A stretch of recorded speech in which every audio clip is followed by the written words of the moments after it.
Okay, so Hamlet's been considering all of these famous people die too, and that's even Caesar turned to clay, and nobody gets to live forever, and Horatio's helping him to see this too. And then in comes a whole procession of people. We've got the corpse of Ophelia, Laertes, mourners, Claudius, the king, Queen Gertrude.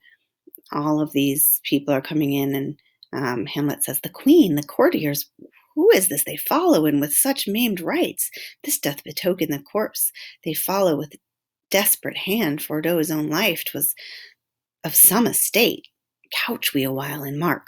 So they kind of hide a little bit farther away to try to figure out who is this pretty big deal person if they're having such a royal funeral. And from Laertes' perspective, it's not a big enough funeral. He's looking for more. So you'll notice that he starts off with, "What ceremony else?" Meaning like, and keep going. That is Laertes, a very noble youth. Mark. What ceremony else? Her obsequies have been as far enlarged as we have warranties. Her death was doubtful.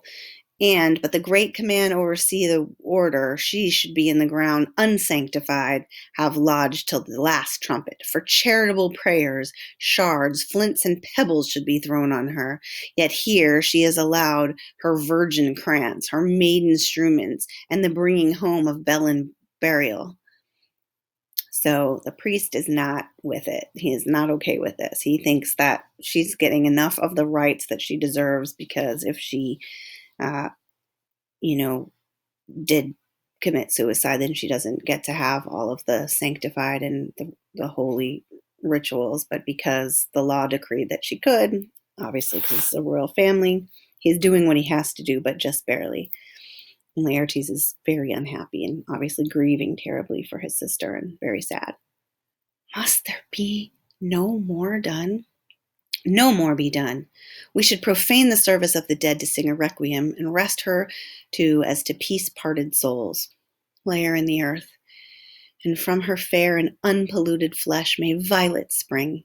I tell thee, churlish priest, a ministering angel shall my sister be, when thou liest howling. What? The fair Ophelia? Sweets to the sweet, farewell. And Gertrude scatters some flowers into the grave. I hoped thou shouldst have been my Hamlet's wife.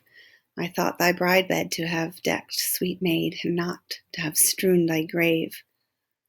O trouble, woe, fall 10 times trouble on that cursed head, whose wicked deed thy most ingenious sense deprived thee of.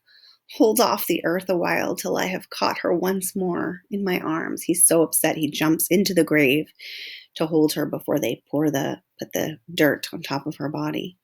Now pile your dust upon quick and dead, till of this flat mountain you have made, to o'ertop old Pelion, or the skylish head of blue Olympus. And Hamlet is flipping out because he just discovered who is in the grave, and he's coming closer, and he's like, what is he whose grief bears such an emphasis, whose phrase of sorrow conjures the wandering stars and then stand like wander wounded hearers? This is I, Hamlet the Dane. And he leaps into the grave. So now we've got both boys in the grave, and they're about to start fighting. The devil take thy soul! And they're wrestling in the grave on top of Laertes' dead sister and Hamlet's dead ex-lover. Thou prayest not well, I prithee take thy fingers from my throat. For though I am not splentative and rash, yet have I something in me dangerous, which let thy wiseness fear. Hold off my hand. Back off, dude. I'm going to kill you because I'm not completely with it right now.